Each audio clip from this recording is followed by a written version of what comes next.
Notons ceci. L'ennemi ne veut pas que tu avances dans tous les domaines. Spirituellement, matériellement, émotionnellement, financièrement.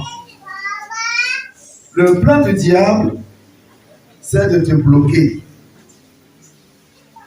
Le prince satanique qui dirige les activités de Satan dans ta famille ne veut pas que tu t'épanouisses. C'est un principe spirituel. David, dans le passage que nous venons de lire,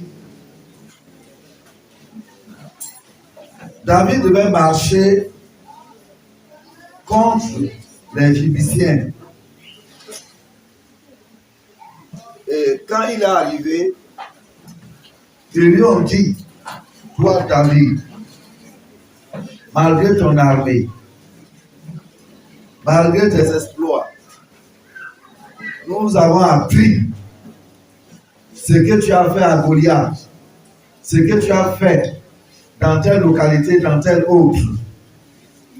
Malgré tous tes exploits, nous te disons que chez nous ici, tu n'entreras pas. Même les aveugles, les boiteux vont te résister. Ne parle même pas de nos vaillants. Si tu es saint, tu es un homme mort. Ils voulaient effrayer David. Ils ont donné l'ultimatum à David pour ne pas rentrer dans leur territoire. Et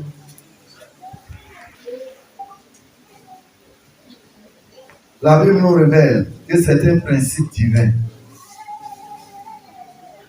Tu t'es engagé pour être l'intercesseur de ta famille.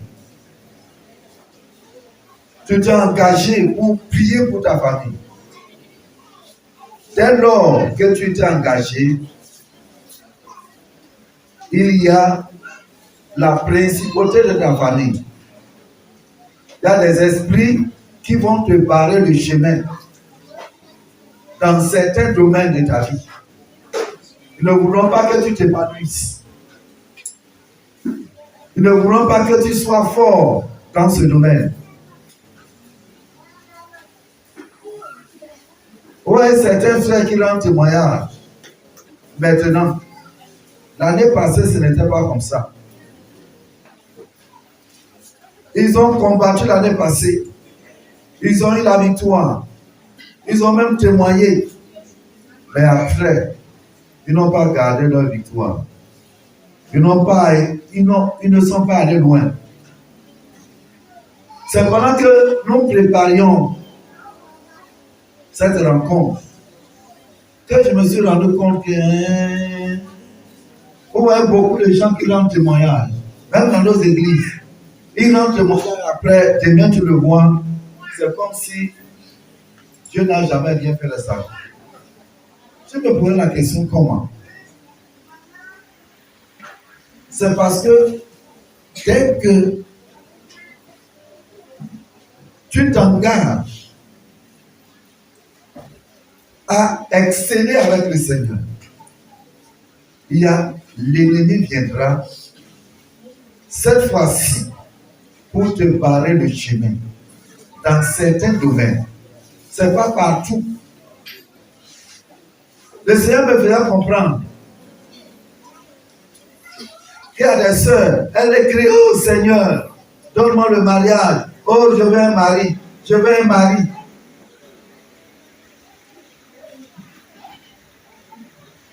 Qu'est-ce que le prince a fait?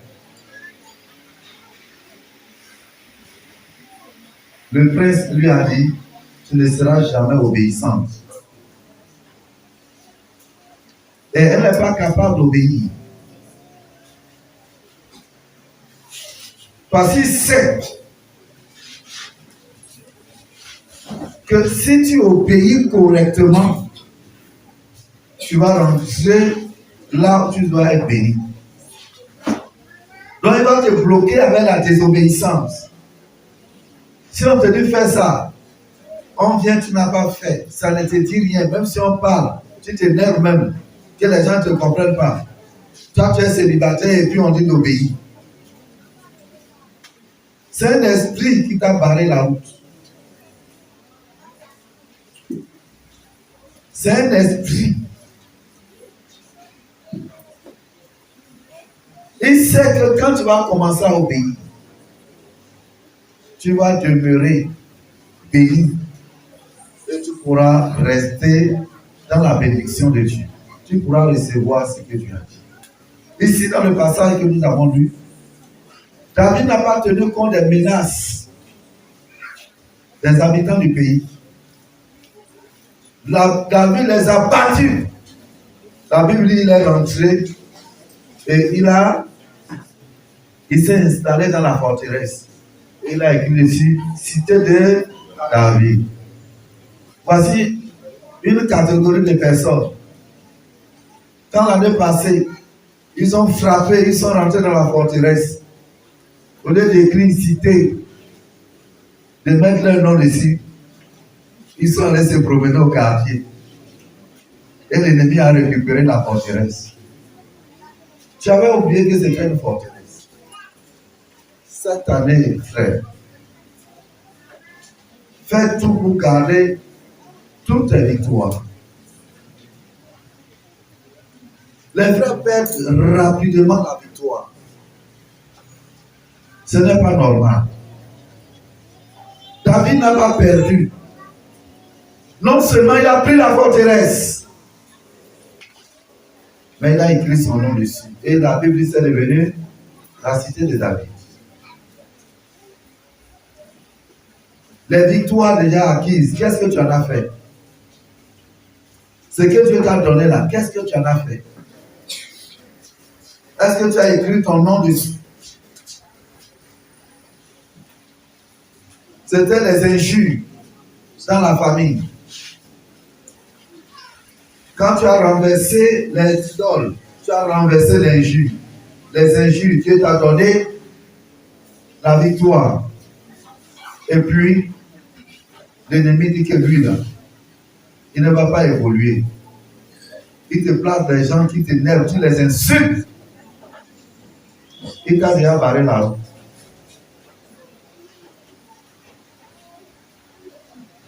Tes JBCiens, là, ce sont des insultes. Il y a des gens qui doivent lire la Bible. Mais il a arrêté de lire la Bible, il se promène. Et depuis lors, il ne peut plus avancer. Pour d'autres, c'est la prière. Il devait être au lieu de la prière, être au lieu de la prière, être au lieu de la prière. Mais il a abandonné. Il est parti faire autre chose. Alors, c'est l'ennemi qui a barré les chemins. Mais David a demeuré dans la forteresse. Il a même écrit son nom dessus. L'exercice ce soir pour nous, c'est de savoir qui est ton Judécien.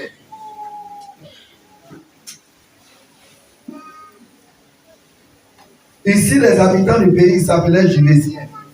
Mais pour toi, c'est quoi ce soir? Dans ta vie, là, c'est quoi? Peut-être c'est rébellion, insoumission, manque de prière, manque de jeûne. Tous les jeunes, on dit à jeûne, on dit, ah, vous aimez trop ça. Ok.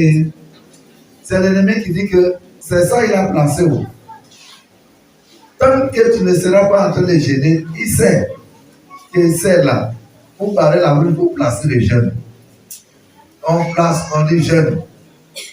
J'ai calé, bam bam. Les habitants du pays avaient dit, David n'entrera pas ici. David est venu, il a cassé la forteresse, il est rentré. Mais toi, depuis là, on dit jeune, tu es là. Jeune partiel, tu es là. Jeune complet, tu es là. Un jour, tu es là. 3 jours, tu es là. Quand on est 40, là, tu recules même. David n'a pas reculé ici. Il est rentré. Frère, les habitants qui t'ont barré la route là, comment ils s'appellent?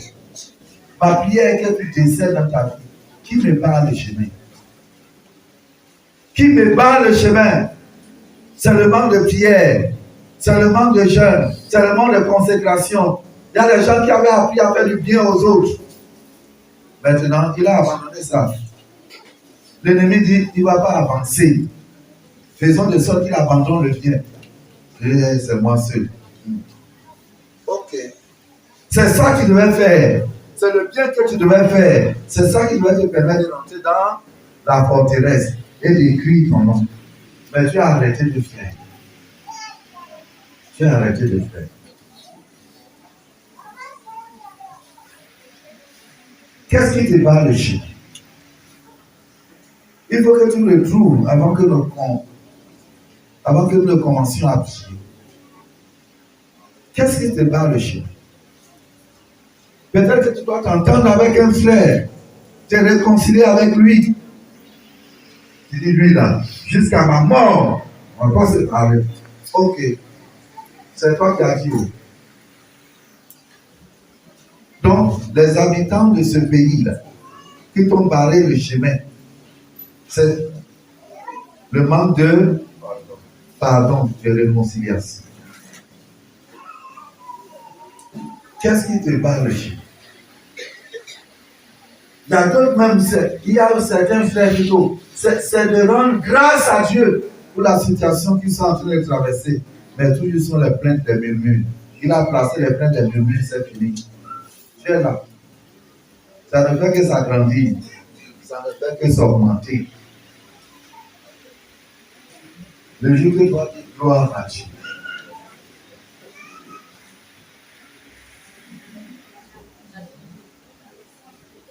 Alléluia.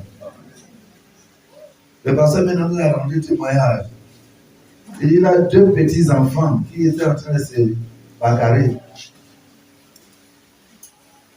Il les a appelés. Celui qui avait tort, il a demandé, demande pardon à l'autre. Il dit, l'enfant est resté comme ça.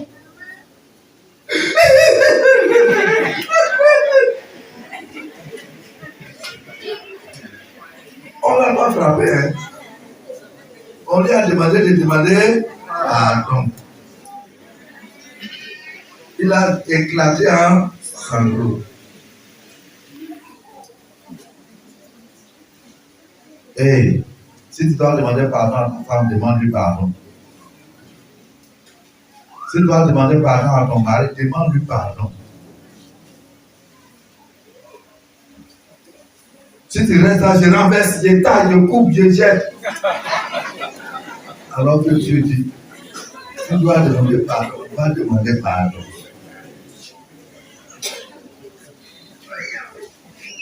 Alléluia.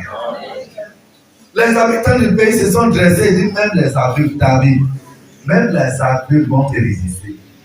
Et un aveugle peut voir un combattant, un homme qui a tué Goliath. Frère, peut-être que vous n'arrivez pas, quelqu'un qui a tué Goliath, un expert dans la guerre, on dit un aveugle va lui résister. Il va faire comment pour me résister même?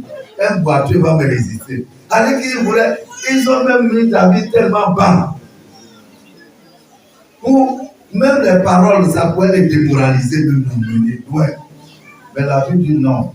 David s'est levé le même jour qu'ils ont dit ça. Il a frappé les habitants du pays. Il est rentré dans la forteresse. Il a pris la forteresse. Il a fait de ça sa cité. Les sœurs qui ont besoin de ça. Peut-être c'est le manque de considération. Un frère voulais t'épouser, tu dis tu m'as bien regardé. C'est ton fou même.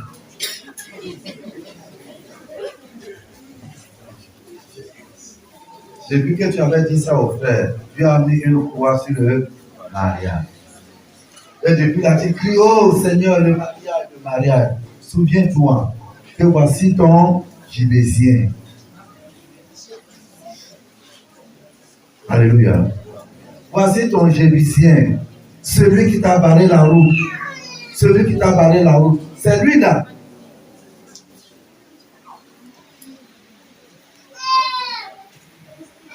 On dirait que je n'aime pas. Et depuis lors, toutes les soeurs que tu aimes, le temps de t'en prendre compte, elle est fiancée. Quand tu dis je vais prier, on proclame leur mariage la semaine qui suit. Tu dis non, ça ne va pas se faire ici. Après tu la vois seulement enceinte.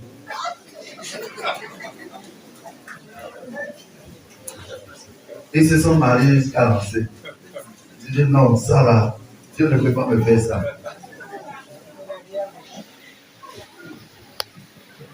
Frère, c'est sérieux. Quand on arrive à ce niveau, beaucoup de frères sont bloqués là. Ils n'arrivent pas à détecter qui leur bat le chemin. Qui leur bat le chemin.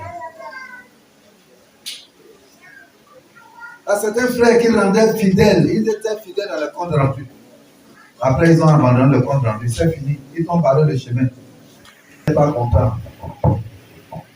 Amen.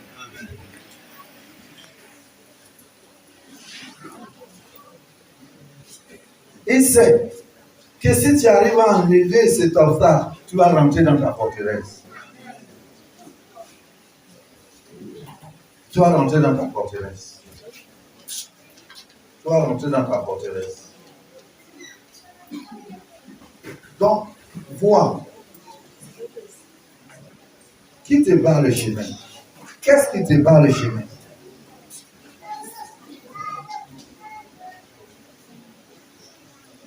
Est-ce le retard?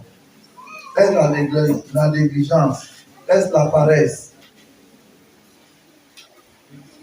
Tu n'as jamais rien pris au sérieux. Pour toi, tout est jeu, tout est amusement. Même quand tu arrives en face de celui qui va t'aider, quand il voit tes jeux, tes amis, il dit que... Quand tu arrives devant là où tu dois être béni, tu fais une phase de jeu là. Et la personne déjà se décourage. C'est là.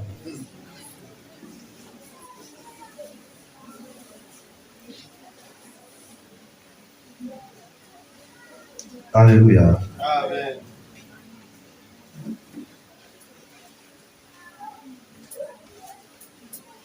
Donc, qu'est-ce qui te bat le chemin?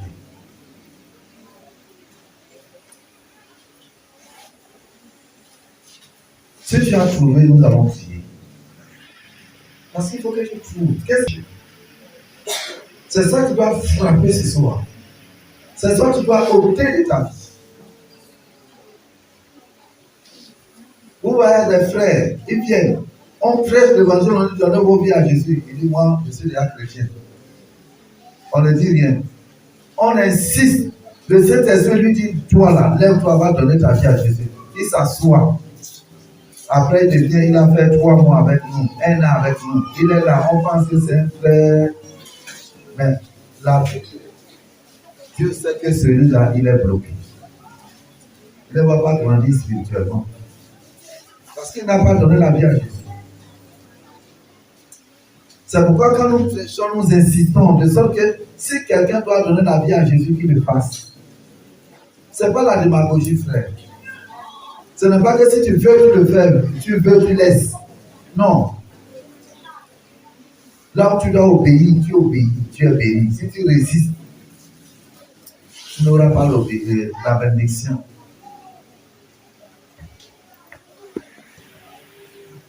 Lui, il a réussi.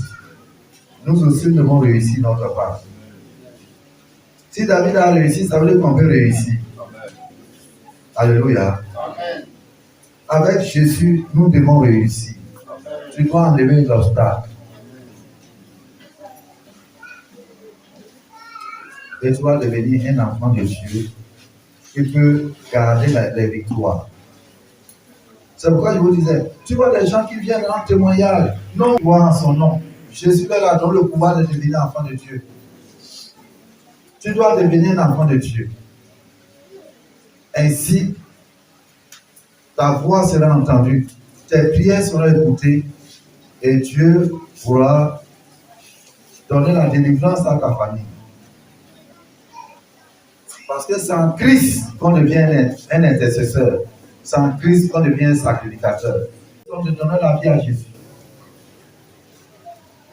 Pour de telles personnes, on ne parle pas beaucoup parce qu'elles sont venues avec des dispositions claires qu'elles vont devenir enfants de Dieu pour recevoir les faveurs de Dieu. Donc, si c'est toi, lève la main. Tu dois donner la vie à Jésus. Pour qu'on puisse intercéder ensemble.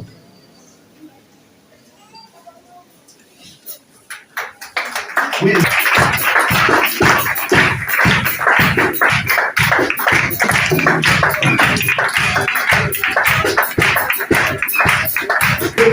On ne parle pas beaucoup.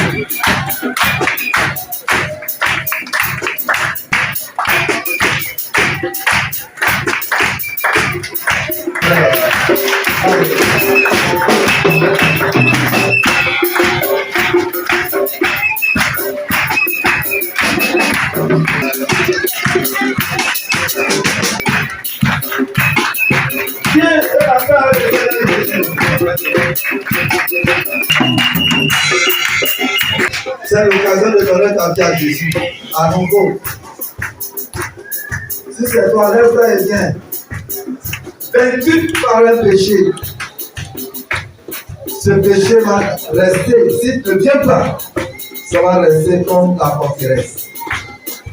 Si c'est toi, lève-toi et viens.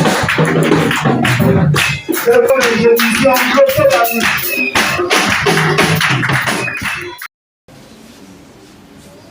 Beaucoup ont eu du progrès par le passé, mais ils n'ont pas maintenu ce progrès. Beaucoup de frères. Ça veut dire qu'ils n'ont pas réussi à écrire leur nom sur la cité. David avait écrit son nom, on dit cité de David. Quand tu viens, tu sais que ça, c'est la cité de David. Il y a des frères qui ont été guéris. Bien guéris même, mais ils sont allés tomber encore dans le péché et la maladie est revenue. D'autres avaient des révélations. Depuis, les pensées immorales ont rempli son cœur. C'est fini.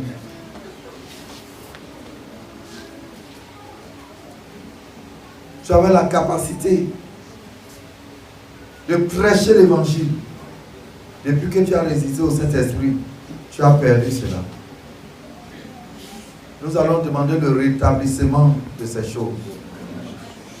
Alléluia. Amen. Et tu vas écrire à nouveau ton nom sur cette cité-là. Dis au nom de Jésus. Au nom de Jésus.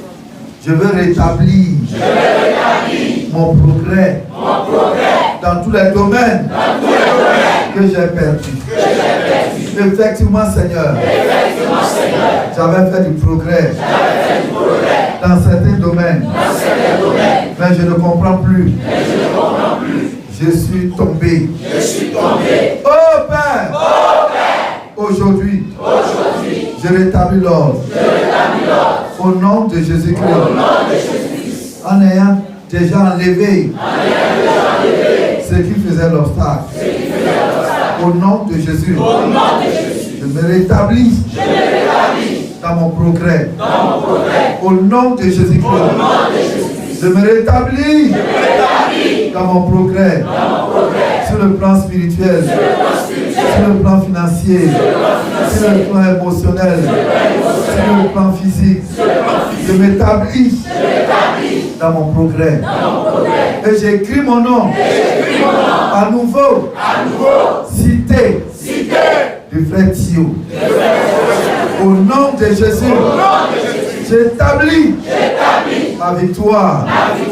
À nouveau. Au nom de Jésus. Continue de prier.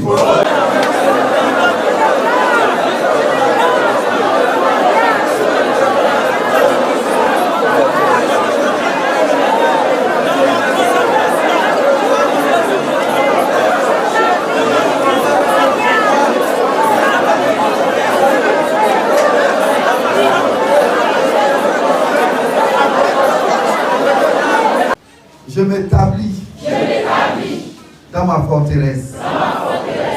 Et j'ai écrit mon nom à nouveau dans cette forteresse. Je vais aller de progrès en progrès. Je proclame que la volonté de Dieu pour moi, c'est d'aller de progrès en progrès. Et je saisis cette opportunité pour aller de progrès en progrès. Je le confesse, je le proclame, que j'irai de progrès en progrès. Mon ennemi, ne te réjouis pas, parce que j'irai de progrès en progrès. Au nom de Jésus, toi qui ne voulais pas me voir prospérer, au nom de Jésus, je proclame que tu vas me voir prospérer. J'irai de progrès en progrès. Financièrement, de progrès en progrès. Matériellement, de progrès en progrès. Spirituellement, de progrès en progrès. Émotionnellement, de progrès en progrès. De progrès en progrès. De progrès en progrès. Continue de prier.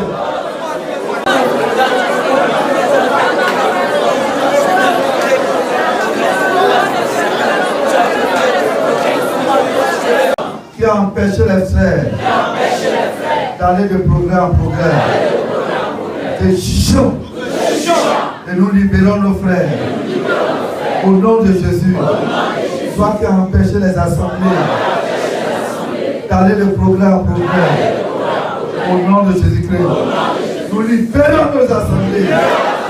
Et nous vous chassons. Esprit méchant. Toi qui as empêché l'église d'aller de progrès en progrès dans cette ville. Au nom de Jésus. Nous vous chichons. Nous vous chassons. Au nom de Jésus-Christ. Nous proclamons que l'église ira de progrès en progrès. Tant sur le plan quantitatif que sur le plan qualitatif. Au nom de Jésus, nous aurons une grande communauté de 5000 membres dans cette ville, avec des vies consacrées à Dieu d'ici le 31 décembre 2022. Au nom de Jésus, nous proclamons notre succès. Nous proclamons notre progrès, tant dans les familles que dans les assemblées, et même dans les vies individuelles. Nous proclamons notre succès, notre progrès, et nous irons à partir d'aujourd'hui de progrès en progrès. Au nom de Jésus-Christ. Amen.